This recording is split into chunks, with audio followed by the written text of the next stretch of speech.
हिंदी जंगल कहानी।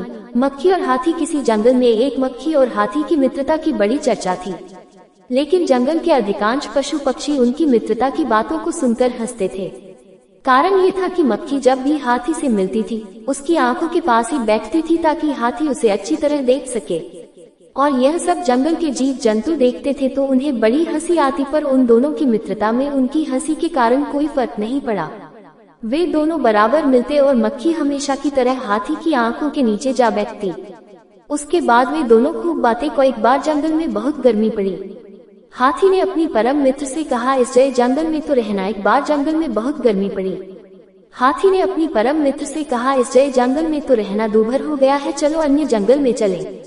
मक्खी ने अपनी सहमति प्रकट की और वे दोनों घूमने के लिए निकल पड़े। जंगल के रास्ते में लकड़ी का एक पुल बना हुआ था, जिसे पार करने के बाद ही दूसरा जंगल पड़ता था।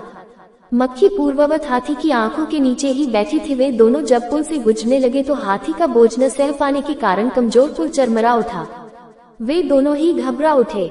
तब मक्खी ने अपने मित्र को सलाह दी, बंधु कहो तो मैं थोड़ी देर उड़कर चलूं, तब तक तुम ये पुल पार कर लो, अन्यथा पुल टूटने की पूरी संभावना है। मक्खी की यह बात सुनकर हाथी को हंसी आ गई, पर उसने अपनी हंसी दबा ली, अन्यथा मक्खी यह सोचती कि वह उसके शारीरिक अनुपात का मजाक उड़ा रहा है।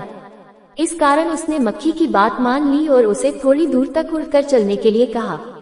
और आश्चर्य, मक्खी के हटते ही पुल का चरमराना बंद हो गया और तब से यह कहावत चल पड़ी कि मक्खी को कमजोर मत समझो, वह भी अत्यंत बलशाली होती है, अन्यथा ढेर सारी बीमारियों में उसका हाथ न हो।